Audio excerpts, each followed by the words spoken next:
Kumpirma ni Catherine Bernardo na hiwalay na sila ng kaniyang ka-love team at nobyong si Daniel Padilla matapos ang 11 taong relasyon. Sa Instagram post ni Catherine, sinabi nitong nasa showbiz siya sa loob ng 21 years.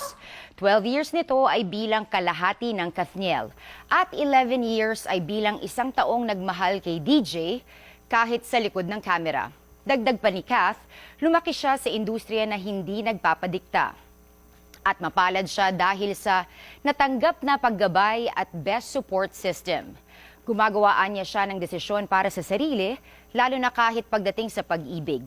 Nangako siya na hindi malilihis, kaya ginawa niya ang lahat para magpakatotoo sa sarili.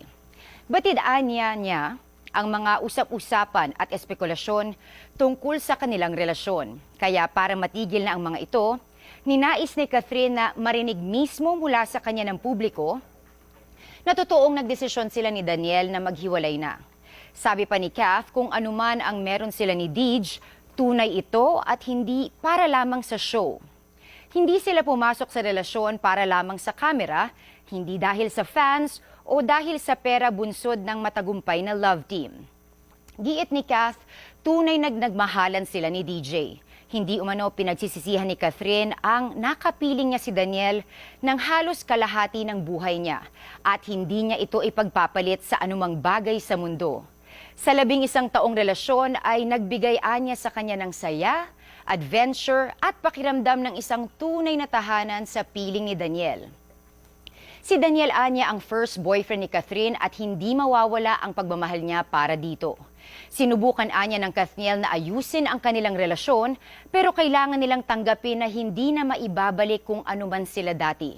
Unfair din anya na magpanggap sila na walang naging pagbabago. Sabi ni Kath, nitong mga nakalipas na buwan ay naging mahirap ang sitwasyon para sa kanila ni DJ. Salamat anya sa nabinigyan sila ng oras para iproseso ang sakit.